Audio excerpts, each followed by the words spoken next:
I thought I had a little there. I did have a little thing here I could use. Don't know if I'm going to use it or not.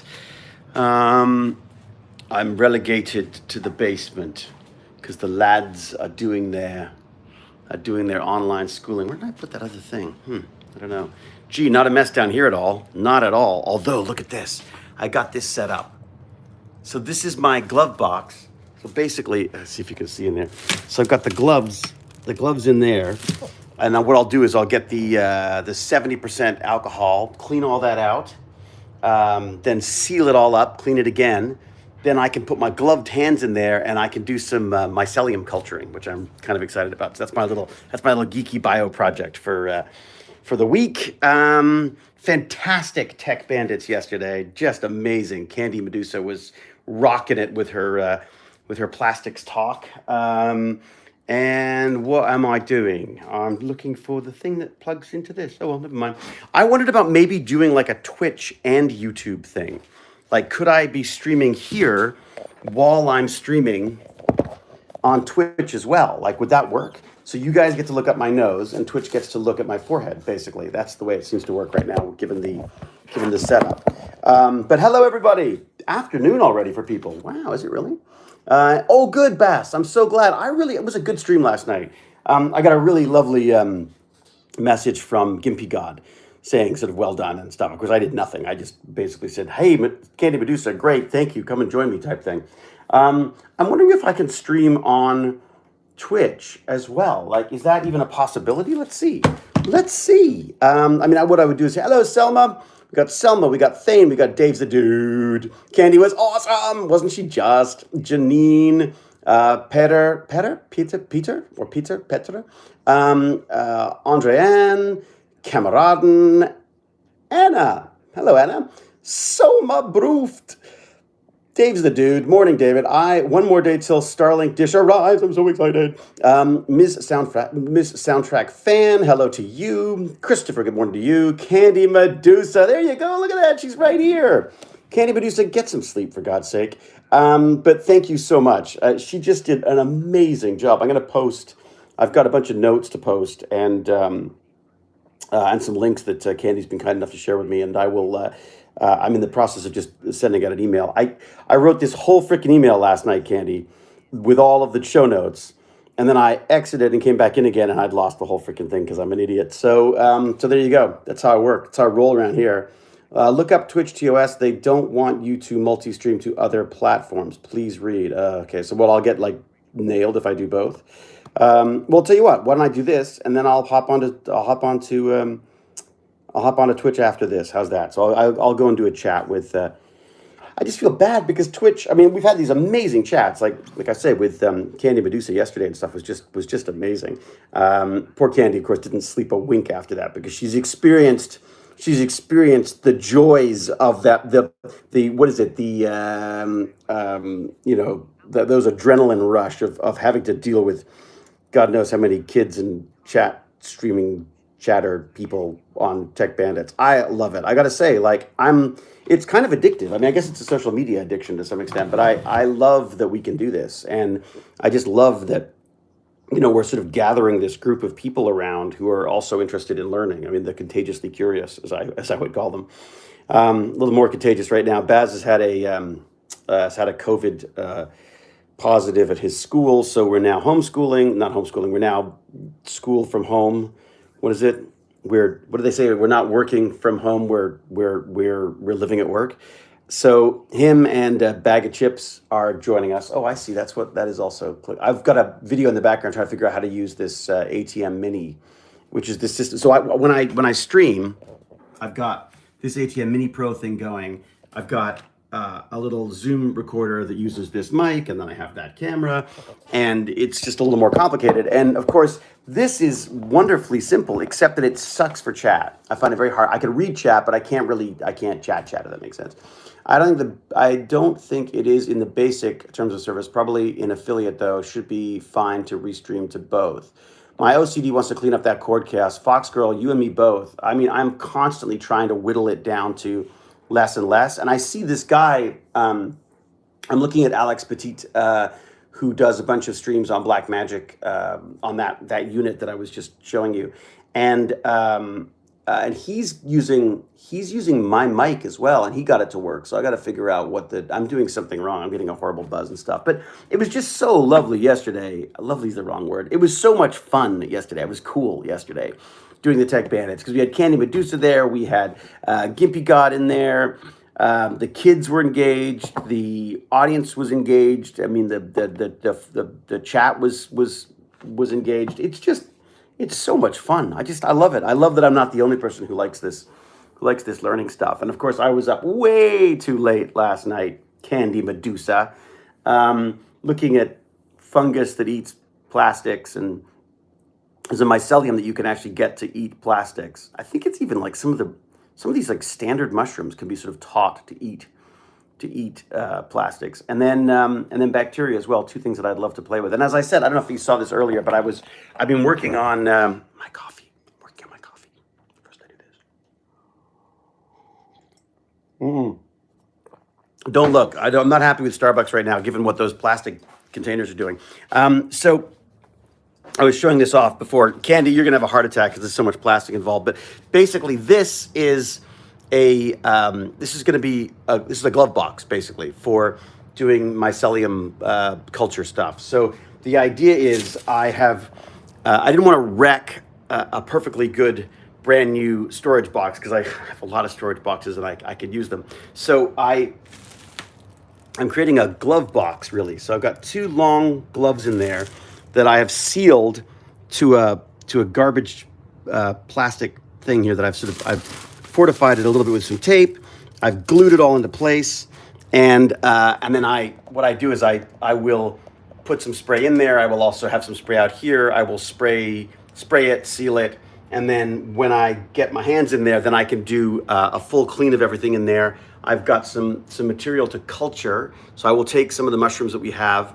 I will dissect them and pull out the centerpiece, and then I will use it to inoculate probably to start, I'll probably do this grain. I'll probably do like a sterilize and, although it may already be sterilized. I don't know, which is a good question. Is it sterilized grain? Yeah, 2 bags of sterile grain. So this is already sterilized. So all I have to do is inoculate this, and this baby will start creating lots of mycelium. Lots of mycelium will make this their home, and then I'll poke a few holes in it, and I'll get some mushrooms. I've had some success with the mushrooms here. I got the glue gun out because I've been doing all this, like tons of glue. Again, I feel Candy Medusa's got me so worried about the plastic stuff. I shudder to think how many plasticky things I'm including in the process. But I've got some mushrooms going here. Let's see if you can see what's going on here. Oh, they died. They keep drying out. It's so weird. I spray them. I love them. They die. There's the mycelium seems to be doing okay, but they seem to dry out very quickly, which is weird. I've been spraying them all the time. I guess I'm probably just not spraying them enough, and it's probably a bit too dry down here, maybe. What I might do is put some water in the base of it so that it's constantly going. Sadness, I know, sadness. Oh my God, that would be perfect for, what's this? What kind of mushrooms? These are, what are these? I think these are, is it blue oyster or something like that? All right, don't give up, try again. Don't give up, the mycelium will grow again. Yes, that's what I'm doing. Why am I singing? Jeez, coffee's kicking in, I guess. Yes, this is my 4th or 5th attempt. I've had one really nice batch.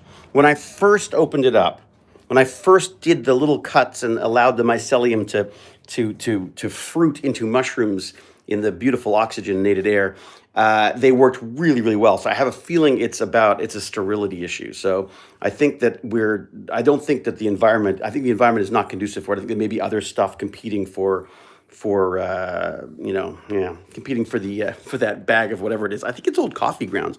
I'm going to close this because, as I say, I've got my little Tech Bandits friend bag of chips over with Baz doing homeschooling because they do go to the same school. So they are in the same bubble basically anyways, and we thought perhaps the two of them together will get a little bit more done. I don't know. I'm not sure how much success we've had with the online school so far. So I think the hope was that they're going to perhaps sort of feed off each other's energy and actually get some stuff done. Um, this, by the way, is a burn and learn. I never say that anymore, do I? This is my bid to remain alive and fit long enough to raise my amazing son and to enjoy the coming twilight years with my brilliant, beautiful wife, Jane. I hate exercise. Exercise is boring, so I like to do it. I can't remember. So I like to do it and guilt myself into it. I can't remember what I used to say. But anyways, so this is a burn and learn. I've just done my yoga for the day. Jane has walked me through another yoga. I am so sore from yesterday's yoga, but I just did not feel like the elliptical today. I don't know what the deal is. And I really wanted like a stretch. And oh my God, this guy was great. The guy who did the yoga stretch thing. It's an online thing, and we just watch them, and I make fun of them. Man, I was just ripping this guy to shreds today because he can't answer back because he's a video. But a lot of hope and fortitude, and let's get grounded with the ground. And I'm like, oh, for God's sake, shut up and just tell me where to put my hands and how to twist and hurt myself so that I don't have to hurt myself anymore. That kind of stuff. So, yeah. What do we got? So, you don't complain during yoga? Are you kidding me? I complain all the way through yoga. That's the whole point. That's basically this is my wine time after I've wine timed. Love the Tom Baker scarf in the background. Thank you very much, Alexa. Yes, wrapped around a wooden deer's head for some reason, wearing goggles and a headlamp. Not sure what the deal on that is, but that's just a place for them. Not psychedelic, although I'm curious to see what that. I'm too square for that stuff. I'm too old to be found dead in a ditch with a head full of chemicals, as one of these Canadian bands used to say. Emperador, the bastard of questions. What do you got? Is humanity going in the right or the wrong direction? I gotta say, Emperador, it depends on the day. It depends on my mood of the day. For the most part, no, I think we're in absolutely the wrong direction. I mean, listening to Candy Medusa talk yesterday, go check out candymedusa.com, by the way. Go buy some of her amazing art, support what she's doing. Fantastic woman. Talking to her yesterday and realizing just how just how self-centered and stupid we are about this stuff. I mean, that basically we're carting our masses of plastic we're literally shipping masses of our unrecycled plastic to other parts of the world and dumping them there because then we can't see it. It's just kind of, I feel like we're definitely on the wrong path. I hope we can change that.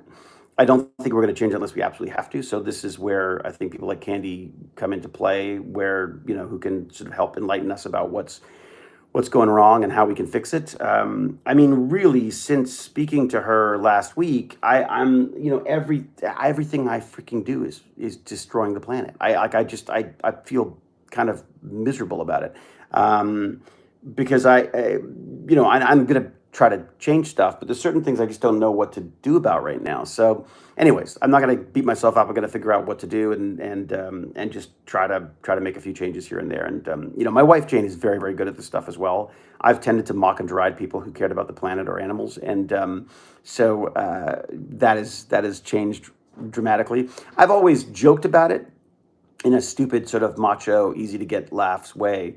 And I realize now that that's not helping anybody. So I feel like instead of pretending I don't care, it's probably better to start actually telling people I do, because I do, if that makes sense. Or pretending I care. There you go. I'll pretend I care. That's the best way to go. My friends call me the plastic Nazi. Oh dear. Yeah, that's great, Candy. That's what you want to be. That's what you want to be called for sure. Lower footprint, smaller feet. Recycled plastic has so many useful purposes that it's a wasted resource. See, our sardonic spirals, I'm not sure. I thought the same thing, where it's like, oh, we'll just recycle it, and when we figure out what to do with it, it'll be amazing. But, as Candy Medusa points out, that just makes us feel better about using more plastic. So the key is that, yes, we need to figure out what to do with plastics, and we need to come up with some brilliant plans for what to do with them, and, making them into benches and playgrounds and all the rest of it is all very good and well, which then breaks down and leaches into the planet again. I mean, there's just a lot of issues with it. So it really came down from that discussion to realizing that we just have to be aware of just how much plastic we're using and try to cut back on it. And certainly the single-use plastics have to go. They have to go. It's nuts. And even if that's a little bit inconvenient, I am determined. The number of times I've gone out to buy things and gone like, I didn't bring a bag, so I'll just grab a plastic one. That's got to stop. Like, I just have to. I'm going to have my little doggy bag. I call it my doggy bag because it's got little dogs all over it. It was given me for Christmas, and it folds up nice and small. I'm just gonna that's just gonna be in my. That's gonna be part of the things I carry along with my keys and my phone now, so that I will always have a bag. So I will never ask for plastic bags, or should never have to ask for plastic bags. So. yeah, so just that kind of stuff I think will make a big difference. Not going to be buying any more of those. I'm not buying, drinks that come in plastic bottles anymore. I'm going to stick to cans if I can, which is fine because I like canned stuff too. I mean, cans are a little bit better. And glass bottles, that kind of jazz. So just there's just a lot of stuff I feel like I can do that I just haven't really had that. I haven't had that impetus to do it. And I think it's part of it's because I just didn't want to know. It's a big part of it. I just don't, it's like John Oliver said on his video, which I will share I guess I'll share that with the mailing list. I had to use a VPN to watch it because it's only available in America. But the idea that he mentioned is just that we really want to, but it's really easy to be lied to when we really, really, really want to believe that it's true. Right. So if we really, really want to believe that this plastic is, don't think about all the amazing things we can do with this plastic. The reality is it's like, maybe we should be considering that not using it instead, but we would rather believe that it's going to be useful. Wish cycling, as they call it. So anyways, hello, Jack Jasra. How are you? You on anything, have I? I will, Jack. I'm sorry. Jack has done some amazing. Jack does amazing art streams all the time, with or without me. But we recently did one together, sort of a catch-up one, which was quite nice, and we should do another one. And he's got this fantastic icon stuff, which I'll have to share with you. Not even have to. I will. I look forward to sharing it with you. Good morning, everyone, says Time Lady, and good morning to you, Time Lady. Hello from Florida, Jay Parrish. How are you? Now, what the deal? Scott, even biodegradable plastic has to go through a man-made process to break down. Yes, and what does it break down into is the next thing, Scott. That's the other thing, right? Dave's the dude's pointing out that what does it break down into? Does it break down into microplastics? You know what I mean? Because microplastics is the other part. These little tiny microscopic plastics that are eaten by fish. And then we eat the fish, and then we got a giant bowl of plastic. What is it? They said it's a credit card worth every week. I mean, I'm eating a credit card a week. And I can't charge anything to it. That sucks. Hey, Zagarini, how are you? Have you seen the documentary, The Corporation? Yeah, I can't remember if I've actually seen it, or there's so many of these like expose ones that I can't even keep them straight in my head. I'm not sure if I've seen The Corporation. I'll have a look. Another great one is Merchants of Doubt. If you want to see a great documentary, Merchants of Doubt is fantastic. Just sort of about how the marketing on cigarettes and the idea of basically doing sort of a bait and switch with cigarettes. Cigarettes were causing a lot of house fires and people were dying, and they were saying like, it's not the cigarettes. How do we take this off the cigarette company and put this on someone else? They say it's not the cigarettes that are causing the fire. It's that these things that are catching fire aren't fireproof. So there's a big push to make all these horribly chemically doused, soaked products for the house that have to be proven to be flame retardant, so that when idiots fall asleep with a cigarette in their hand, they don't burn the house down. It was much easier for the cigarette companies just to come up with cigarettes that went out. But they don't want them to go out, because if they go out, they don't smoke as many cigarettes, right? So, and also it might change the taste, or it might change the cost, or whatever. So it was easier for them to put tons of money into marketing to the world and lobbying government to come up with all of these flame retardant materials, which are horrific for the environment too, I might add, all in a bid to just basically save the cigarette company a few bucks. So there you go. Merchants of Doubt from the Merchants of Death, basically. So there you go.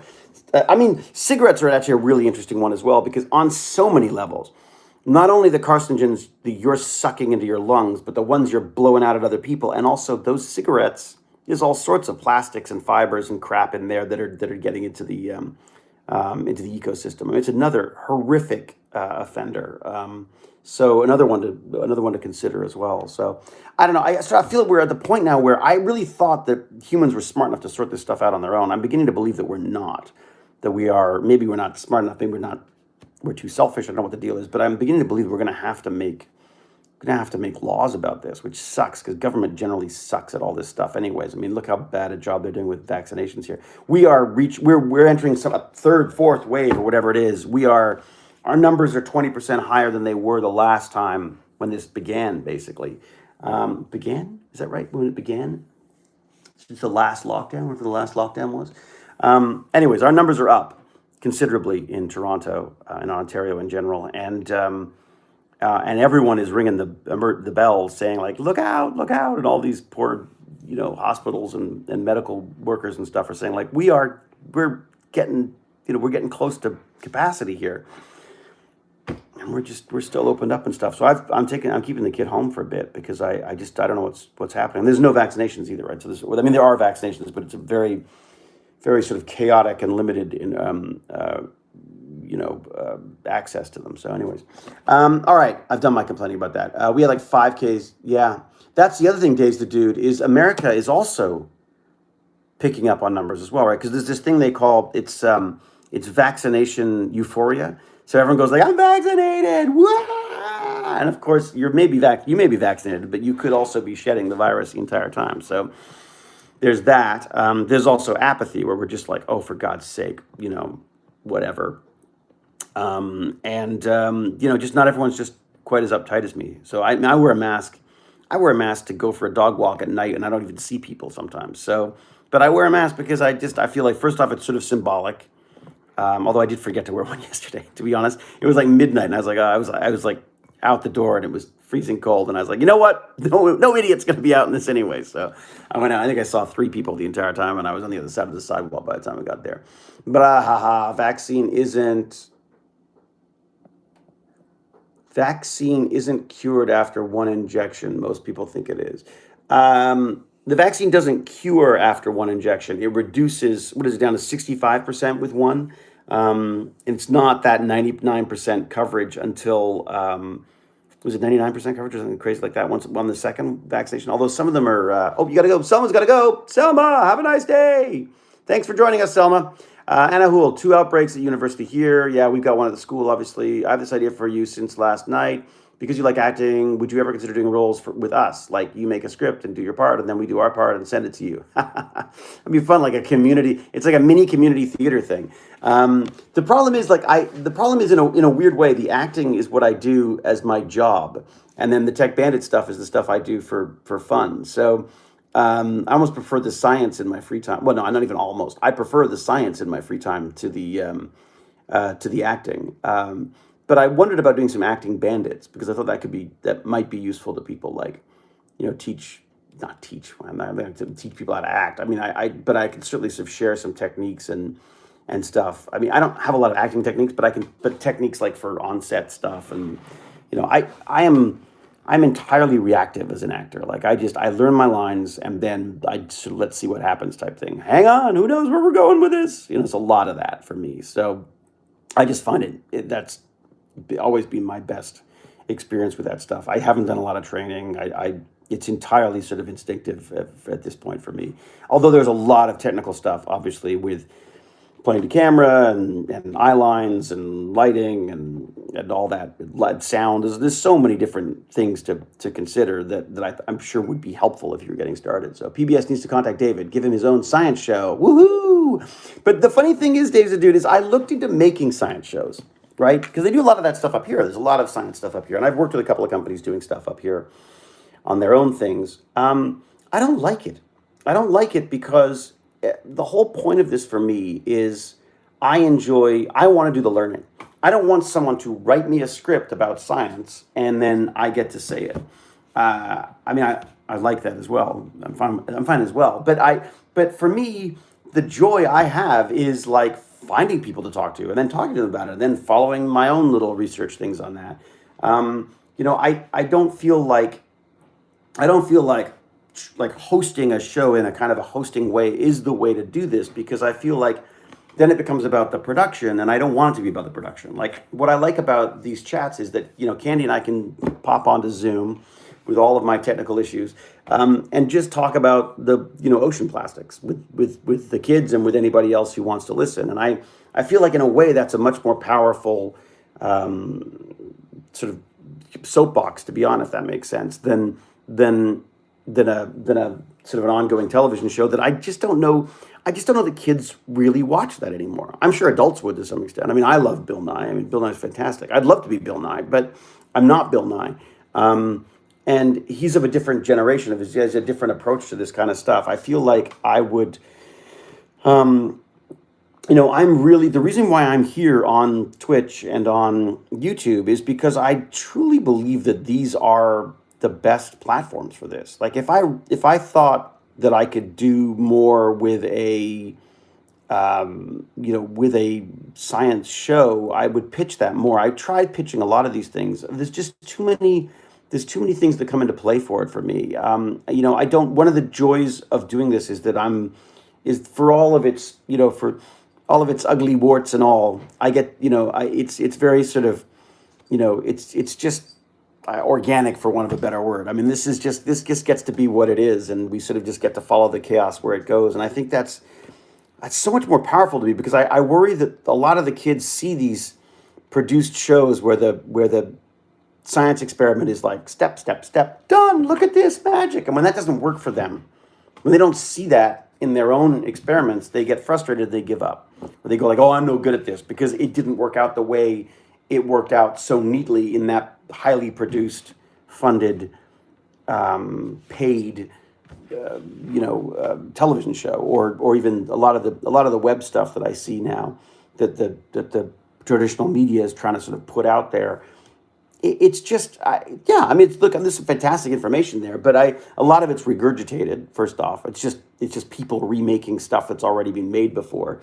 Um, I fought really hard for these little things I did a while back, with the makerspace stuff I was doing with the Solutioneers, because Robert Stevens, thank you very much.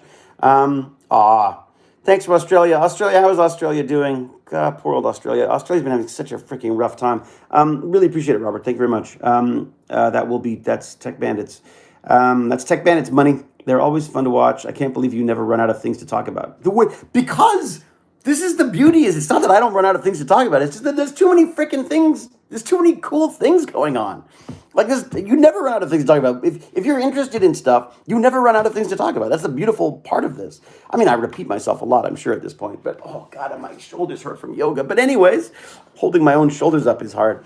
My mom loves you, David. Bless you. You're a small but significant link to science and objectivity. I'm not that small either. I feel like I'm gaining weight. But thank you very much to say hi to your mom for me. I can redo my biography now as I'm that guy from that show your parents watched.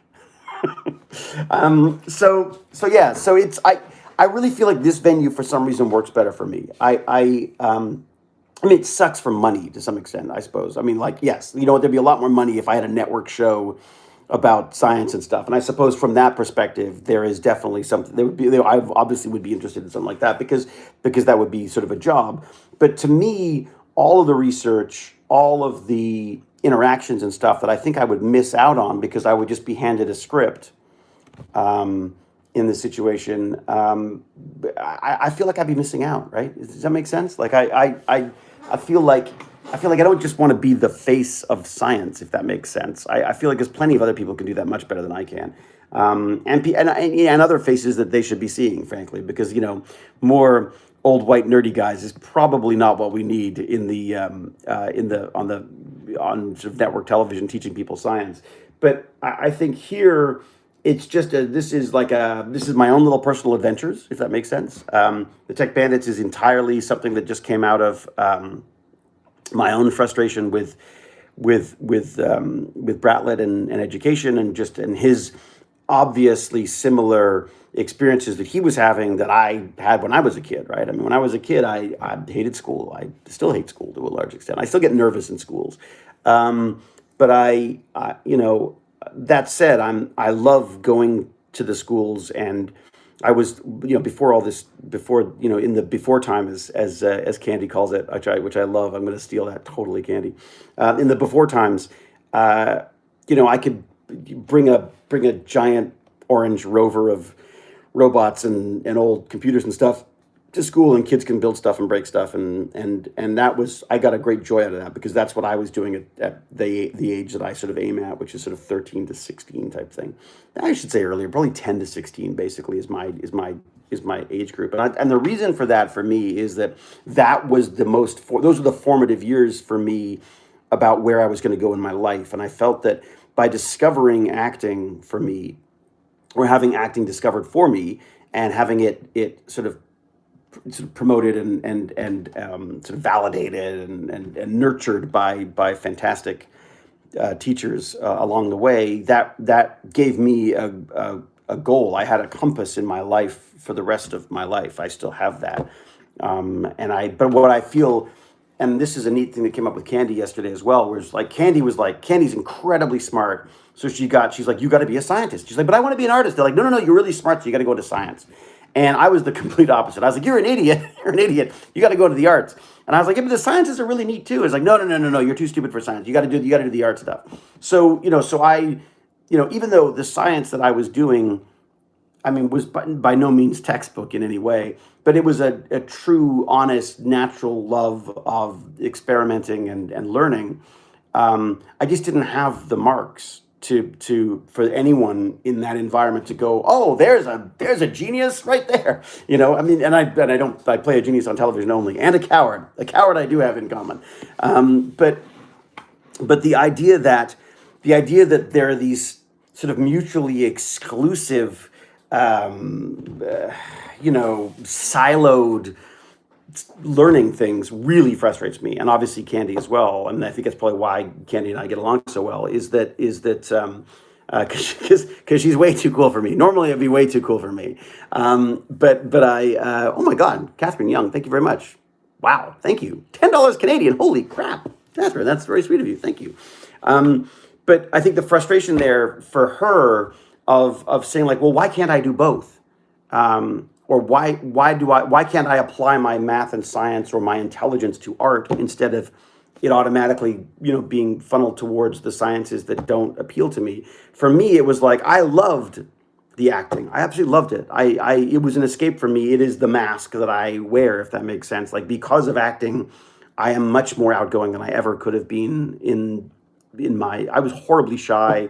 I have, all sorts of British related self-esteem issues and stuff, but by being able to act, I was able to sort of create something for myself that gave me confidence and really gave me that, as I say, a compass, like a purpose in my life. But what's wonderful is that I'm now beginning to learn that nothing has changed since I was a kid on this stuff, that kids are still being forced into these two different streams. And I really want them to mix, because we need art and science, and we need science and art. Like, it's so important, because, we're not going to solve problems by just thinking about them the same freaking way that we've always, if you train the same people the same way, you're going to get the same answers. And I think what's wonderful is, like, someone like talking to Candy yesterday, someone who gets on a freaking boat, even though they're I was gonna say homesick, even though they're seasick, to travel around and learn about the plastics. Yeah, I mean, she's learned about it in university. She did oceanography in university, but this is like a actual life out there thing, the kind of thing that an artist would do, if that makes sense. Yes, there are scientists, but she's now taking an artistic approach to the same kind of stuff that these sort of pure scientists are doing, and comes up with the idea of taking this trash from the beach and turning it into art that then speaks to people as art and as environment education as well. So just, that's the kind of stuff that scientists don't think of, right? I'm not saying scientists are stupid. I'm just saying that scientists aren't designed to work that way, whereas artists are. So if a scientist can do art, another great example of science and art would be acquaintance of mine. I wish I could say a friend. I haven't talked to him for years, but I did a play with him his name is John Mighton. And he did a play about Kepler, and Kepler's experiences with Copernicus and the Spanish Inquisition, and just amazing. No one expects the Spanish Inquisition. Just amazing play. One of my favorite plays of all time is called Short History of Night. I think if you buy the play, you will see photos from the original. Does that make sense? I think we were the original production, so it's possible that we're in the book, if that makes sense. But anyways, brilliant play. Absolutely loved it.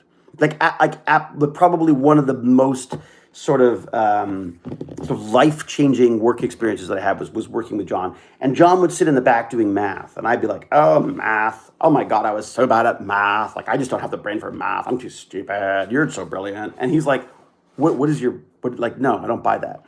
And I'm like, I'm being called on my bullshit, And he would say, like, well, what is it? What do you mean you don't get math? He's like, well, you know, there's math people. There's like, some people just don't, you know, some people are bad at math. And he's like, well, no, that's not true. Just you're bad at math if you don't know how to do math. So he got me to sit down and do some math. I'm like, what the hell? I'm 20 something years old. I'm like, I want to be at the bar. You know, we're sitting at the back of a theater while I'm waiting to do my stuff on stage and talking to him about his math stuff and his string theory and how he didn't realize that he didn't realize he was a scientist. So he felt like, oh, I'm a scientist, so I don't write then. I can write papers, but I don't write, if that makes sense. And he started, I can't remember who it was. Who was the one who filled her pockets with rocks and walked into the ocean or something? Was it, who's that? Who was the poet who did that? Does anyone remember? Anyways, so basically, he's reading this poetry by this very famous poet whose name I can't remember because I just don't do a lot of poetry.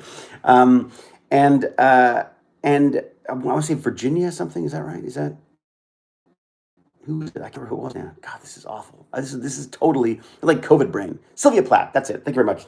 Jim the Evo. Damn you. Damn it. Anyone but Jim. Anyone but Jim to answer that. But thank you very much. Jim the Evo. Everyone go follow him on YouTube, on Twitch. He's James R. Gurney, fantastic dungeon master, scientist, and voice actor extraordinaire. Although an unpaid voice actor, I might add, because he just does the voiceovers of dungeon master stuff, and he's just fantastic. Anyways, and his science, man, he got me into. I learned to love viruses because of that man. I love that man and the viruses he talks of. So basically, he is reading these Platt. What do you say it? I don't even know how to say it. Oh no, that's not. Oh, is it Sylvia Plath or is it Virginia Woolf? It may be Virginia Woolf. Wow, wait a second. It may have been Virginia Woolf. That's possible. Wait a second. I will be so happy if James is wrong, just so we know.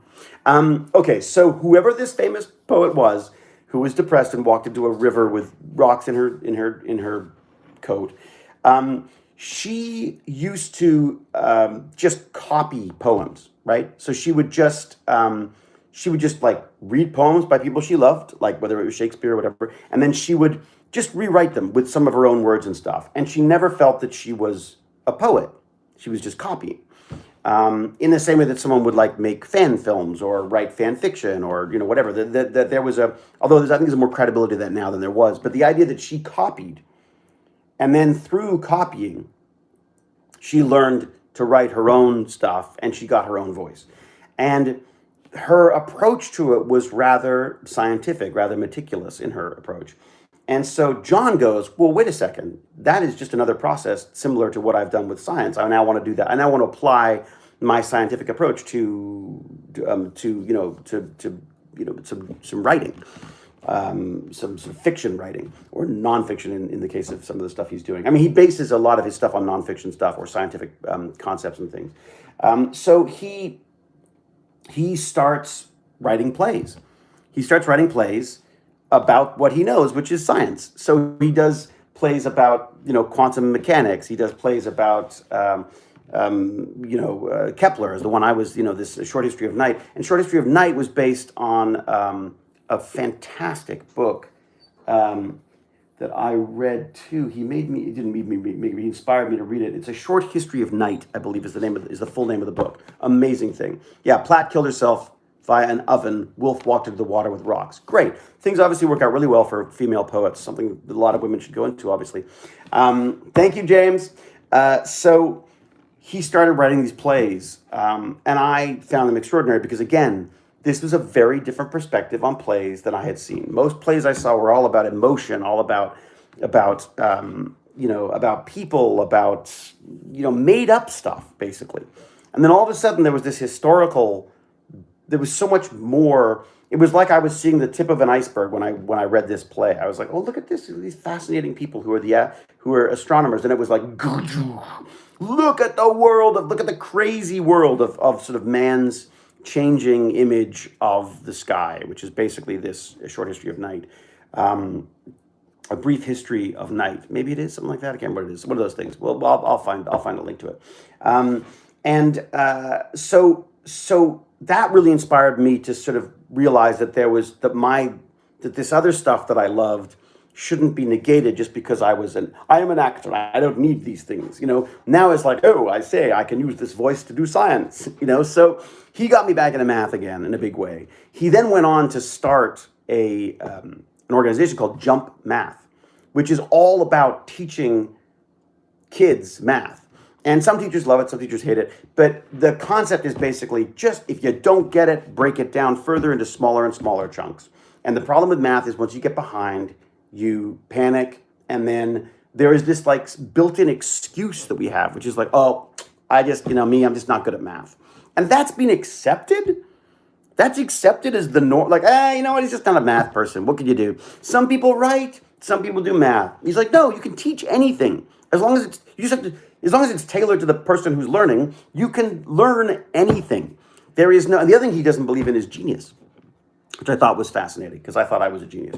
But he doesn't believe in genius because he's like, no, it's a Hollywood fallacy. This idea that you're born with this innate brilliance. And he's like, well, no, it just depends on what you've been taught. Like, I mean, if you learned a lot of stuff, then and you're making interesting connections, then why wouldn't you, then you can become smarter. And why is that limited to anyone in particular? So Elsa is my biggest fan, apparently. Or no, sorry, my biggest fan. No. Thank you, Elsa. Thank you for coming back. Genies or genius, indeed. Oh God, I know that. I have been feeling like I can't do math and I'm in accounting. Fox Girl. See, that's, again, like, I suck at math, but I suck at math not because I suck at math. I suck at math because I never did math. I never enjoyed math. I never got into math. I love it now. I love sitting down and going through like some of Baz's stuff and figuring out, like, the other day it was like, he was talking about slope, and I'm like, slope? I don't remember slope that much. Rise over run, all this kind of stuff. And a big part of math is all this lingo. And I don't know whether that lingo is in there to make it more complicated. Is it to weed out the people who don't want to do it? I don't know, but it feels like there's a lot of jargon around this stuff, which I don't need, and I don't think the kids need either. I think this clarity on this stuff would be so much better. So art is the same. Anyone can draw if someone shows them how. Candy, that's another thing. That's something else I grew up with. I thought like, I got friends who are such good artists, and they're just like lucky because they know how to do that. And because they're just born with the gift of art. And as you say, it's not true. You can take basic online stuff now. Like I could go online, look up, there's a great one called, something like Cartoons for Kids. Like it's like Cartoons for Kids. And it just teaches you how to draw those little Chibo things or whatever they are, those big-eyed, cute monsters and stuff. And you can draw them. There's nothing to stop you from doing that. And you continue to replicate other people's stuff until you find your own vision of these things. So I think that's such a big part of the Tech Bandits thing is I feel like at around between 10 and 16, you get to this point where you start to believe this bullshit that you're either an artist or a scientist, or this idiot notion that you're either stupid or smart. I mean, you're only smart when you know something about things. You know what I mean? Like you need to have it's. I think there's a almost like a built-in, what is it called? It's like a learned failure, learned helplessness that happens where we go like, it didn't work. I suck at this. Done. Moving on. And I think that's what I get frustrated by because I know that I'm the same thing, right? I know that I took things apart and couldn't get back together again. And that meant that all I did was just make a mess. Absolutely true. From one perspective, that is absolutely true. I took televisions apart. I could not put them back together again. But what I realize now is I took them apart and I learned all of the parts. I learned about capacitors and resistors and transistors and vacuum tubes and electrons and phosphorescent screens and and electricity and alternating power and direct current and all these amazing things out of what I thought was a failure of a waste of time. You know what I mean? That's so freaking wrong that I never made that connection between what I was doing in my off time, breaking things and making a mess, and this ridiculous textbook nonsense that we were getting taught. As you know, that somehow this was the way one learned science, and it's like bullshit. It's not how you learn science. You learn science by getting in there and breaking things. That's how it works. God knows. I've got the bio. If I'm building my glove box bio thing now. What am I going to break with that? Bring on the ape apocalypse. William was bad at math and science school. Now I find that I can understand the higher concepts without having to study physics and chemistry and math that supports those subjects. Well, that's interesting because I always find, because I didn't finish high school, it's like a built-in guilt for me where I feel like I don't know if I have the basics. So I keep going back and going like, am I far enough back? Should I start from the beginning? Like I have a very sort of like obsessive, I don't like the idea of there being holes, so I tend to go back too far and then I lose interest. And so what I did the other day, which was shockingly horrible, I'm almost embarrassed to share this with you, but I went back and did a grade 9 math assessment.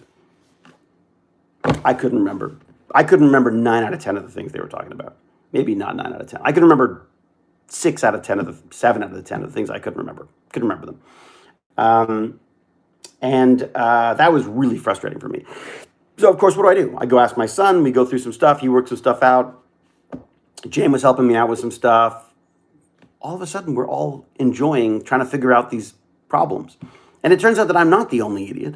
I am the only idiot. In this family, I'm the only idiot. But that that my lack of understanding of some of this stuff was not, it's if you don't do it on a regular basis, you don't remember it. So of course you don't. Why is it gonna? It's like trying to speak French after 20 years of speaking purely English or something. I mean, you're not gonna. It's just not gonna be fluent. It's not gonna be fun and easy to do to start off with. But what we discovered in that was that all of a sudden Baz is helping. Jane's doing math with me, although Jane's a lot better at it than me. She was struggling not to tell me the answer. I was like, don't tell me the answer. Do not ruin the ending. No math spoilers. But it was great to have Baz explain to me what he meant by rise and run, or what he meant by figuring out slope and why we care is the other one. There's a lot of that where it's like, he's like, what does it freaking matter? I could just look this up on that. I'm like, yeah, no, totally. Once you know how to do it, just go look it up. I don't care. I don't need you to do it all the time as long as you understand the concept. But for me, I want to know the nitty gritty on this stuff. Like part of the issue I found when I was working out some of the math problems was that I wasn't just trying to work out the math problem. I was getting lost. Well, first off, there's a whole, I should probably look into this whole number dyslexia and stuff because the keeping numbers in my head is just impossible. I have to write stuff down, which is fine. I wouldn't call that like a disability. I would just say that I feel like it's the only way I can work is on paper. The only way my wife and my son work, not the only way, but the majority of the time that my wife and my son work is in their head. That's how they figure this stuff out. But I need to see it. And I also, what I realize is I'm not just trying to answer the question. I'm trying to understand every single step of what is happening, even conceptually, where you go like, what is the concept of? And I realized that that's what I always thought was just stupidity is really, again, just curiosity. And I think had I realized that earlier on, had I maybe perhaps been sort of focused on that stuff, math would have been much more interesting to me because I think I would be struggling. It would be my job to find out why this stuff is important.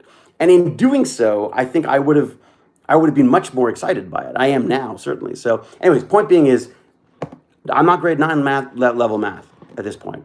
Not at all. So I'm going to go back to grade 8 and we'll see what happens there. I'll do the test for grade 8, see how that turns out. I understand that a lot of stuff is probably not. A lot of it is probably semantics as well. Like I don't understand what the terminology is for a lot of these things. So that gets confusing.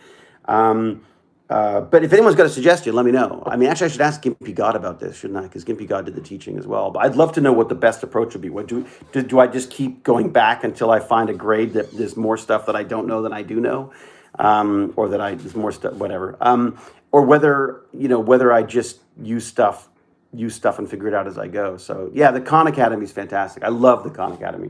I can't work out what works if I have so it spills out to me. I have to physically see it. Yeah, that's exactly the same thing. So Xenos, I'm exactly the same way. I can't. People can tell me stuff, In my head, I'm just like, numbers, words. But if I can put it on a piece of paper, hey, that's great. That's fantastic. Short division is quite simple. Yeah, I mean, again, mental math, can't do mental math. And I also should really stop doing, because I don't know why I do that, and it's really irritating. SpaceX 11 exploded or crashed. No freaking way. Is that the latest one? Where do I take these grade tests for math? Well, let me see if I can find it. It was pretty good. It was Canadian specific, I think. Math.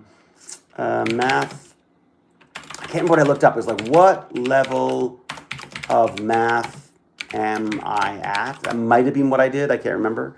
What was it? Levels. What are the levels of what? How do I assess my child's math child? See what I did? I had to look up by looking up my own child. Ask your child's teacher. Thanks so much for that. Really, what's my child's math age? Ask my teacher. Take a test. Math Memo has printable placement tests. Oh, there you go, for 5 to 11-year-olds.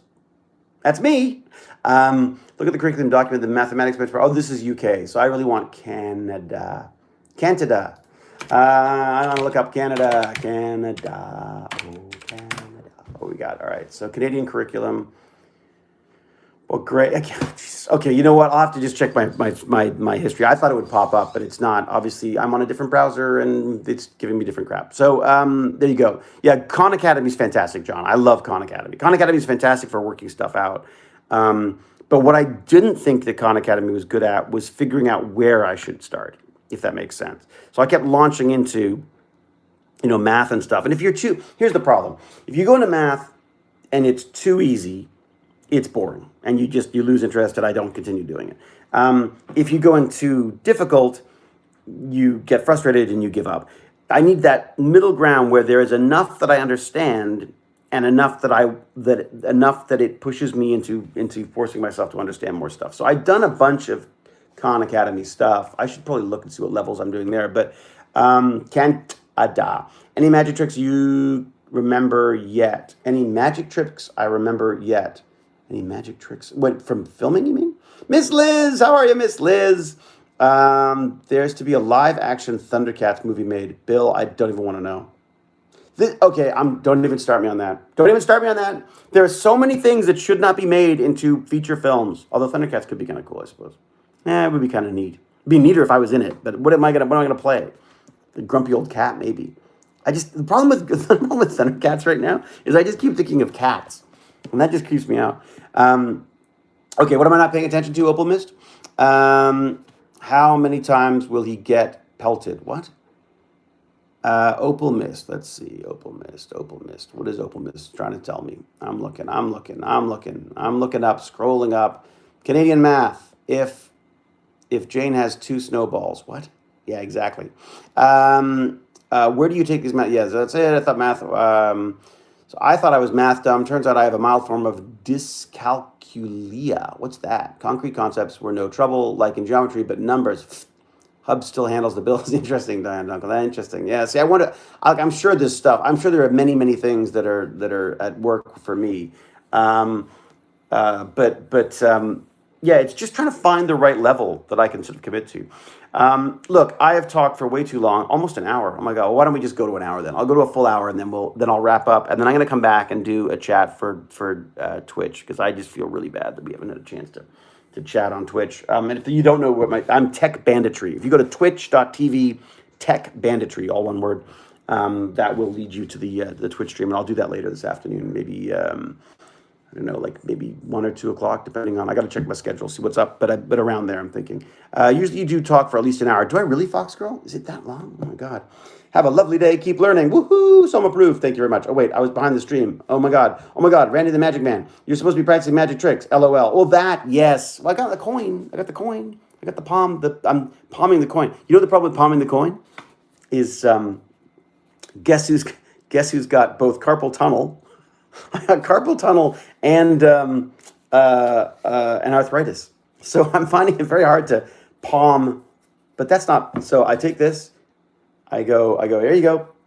That's it. I go, what is it? How did we do it? It was like you had to hide it there, and you got your coin, or you don't have your coin. Is that the part? Oh yeah, right. So the coin, all right. I pretend the coin's gone, and then I go like that, and I go, so there's nothing in that hand, and then, oh, it's back. Yeah, no, I've been playing my coin. I've been palming the coin for sure. My favorite Stargate villain. My favorite Stargate villain. That's a tough one. Favorite Stargate villain. I quite like the replicators. I quite like the replicators, although I feel like they should have been more robot-like. Favorite villain. Yeah, I think probably replicators. Oh no, what am I saying? What about the Wraith? I like the Wraith.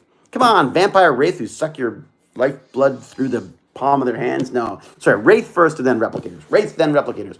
All right, find there is sign language here. Late here. Find there is sign language here now. Man, I wish I used to do sign language way back when. The first love of my life, my first true love, in high school, and I watched Children of a Lesser God, and we just loved that movie. And we went and we signed up at the it used to be called what was it called? What was it? I can't remember the name of the institute now. But it used to do the sign language. We took sign language classes for a good few months. And just loved that. Just loved it. There was a wonderful sort of romance to that movie that, for all the wrong reasons, it appealed to me. That was actually one of my earliest sort of experiences with disabilities and assistive stuff. Because in a way, the technology of creating a language that people can use to speak is fascinating to me. Like I think there's definitely when I start looking for threads that carry through my entire life, and a big part of them seem to be a sort of a fascination with disabilities and assistive technologies and stuff. So I don't know what it is about it, but I love that. I love the idea of communicating where you wouldn't have been able to communicate before, and I love this. There's some amazing gloves that will convert sign language into spoken text, which I also think is fascinating. I suppose to some extent, potentially, that may become obsolete. The idea of sign language. That maybe, I suppose, technology will allow us to speak probably much more fluently, I would imagine. I'm actually curious to see what the deal on that is. I haven't really looked into that much. If anyone has any experience with this, I would love to know about it, because if you think about it, you can use sign language if you understand sign language, but if you can just have an iPhone that says what you want to say, and then they can read it, then that seems to make a lot more sense. Oh, transhumanism. Yeah, don't even get me started with invisible dimensions. That is really fun stuff. All right. Do you think quantum entanglement will lead to FTL communications? Could be. Could be. I love the idea of it. So the whole concept there, if I've got it right, Scott, is that you entangle. You entangle. Is it photons? I think it's photons. They entangle photons of some sort. And the idea between entanglement is that then when you stop one from spinning, the other one stops spinning as well. Or if one is an up quark or whatever the heck it is, then the other one is a down one. So there's a direct correlation between these two particles. And the idea with these particles is that it doesn't matter how far apart they are. So you got one particle here, you got one particle here, there's too many things in the way. There's one particle here, there's one particle there. I stop this one, that one stops. Right? So basically, I stop this one from spinning, that one stops spinning. And I look at them, and whatever I see here is directly correlated to what I see over here. The fun part is that it doesn't matter how far that is. So you could have one here on Earth, one on Mars, and all of a sudden you go, oh my God, I have an instantaneous connection to something so hugely distant from where we are. And the hope there is that this is going to allow basically instantaneous communication. And the more I talk about it, the more excited I get about it. Scott, thank you for reminding me about that. That's just absolutely fascinating stuff. What did I try to? I tried to teach the kids this with hamburgers and hot dogs. I was like, it's like there's two boxes. You open one and it's a hamburger. You open the other, it's a hot dog. But it's until you open the box, it's a hamburger and a hot dog. They're like, so. So I prefer a burger. Anyways, new episode of Clarice this week. Yes, indeed. Are we back? Is it Thursday? We're back on Thursday? I believe we are. Oh, fantastic. Okay, good. Well, I can do my cozy up. We make our dinner, we sit down, and then we terrorize the child with the episodes of Clarice. All right, the trouble using quantum entanglement to talk to people is that the conversation can go either way. You never know until you have it. Yes, I guess. LOL, Miss Liz. Battlestar was already a reboot and a well-done one that sadly made Stargate Universe. As for Stargate, it's not a reboot, but another installment. Battlestar was an interesting reboot. It was a really interesting reboot, I thought, because I was very adverse to it at first. I didn't like the sound of it. I was like, come on, Starbuck is a woman? That just seems silly. And the reality is I was wrong. It was absolutely brilliant. It's one of the most brilliant science fiction series I've seen.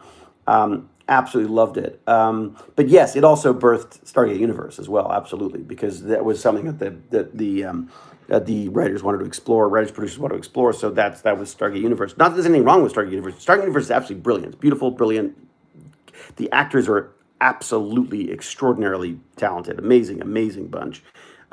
Scripts were good, sets were good, effects were good. Everything was great about that show. The problem was it just wasn't the Stargate that everyone was used to, and I think they underestimated perhaps what their, what do we call them? Enthusiasts. What the Stargate enthusiasts were used to, and I think it's just kind of hard to sort of rip that out, sort of to tear away from a sort of a slightly more sort of Disney-esque approach to science fiction, and then throw you into this sort of murky, dark world, nihilistic world. And I think that the only thing that poor Universe suffered from was the fact that it was, the implication was that it was just another continuation of Stargate. Hello? Hello, I'm gonna be I'm streaming, by the way, just so you know. Yep.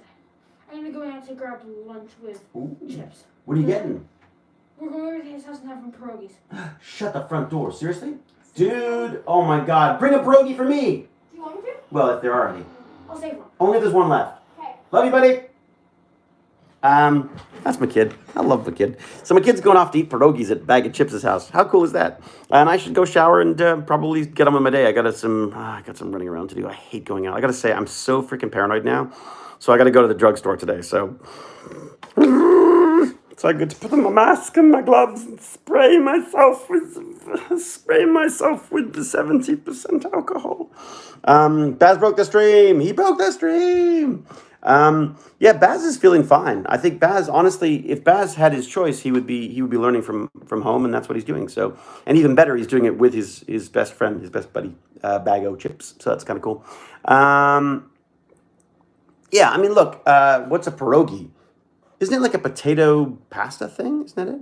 I feel you, David. I feel the same way when I go out. Yeah, I know. Isn't it awful? All right, everybody, I'm going to wear a mask. What do you mean wear a mask, John? Of course I'm wearing a mask. Only idiots don't wear masks. I wear a mask all the time. I've got a mask right here. I got a mask for being in the house with Bag of Chips. So I'm only not masked because I am downstairs far away from Bag of Chips right now. So that's, I'm absolutely wear a mask for sure. So I'm going to go run out, do my little jobs. And then I'll come back and do a Twitch stream. So come and visit me after on twitch.tv tech banditry. And if I'm smart, I'll actually send a link so people know that I'm doing it, because I seem to forget to do that a lot. All right, everybody, be safe, be kind, be brilliant. Thank you so much for the, what are they called, super chat things. Really appreciate that. And until we geek again, I will say cheerio and huzzah. See ya.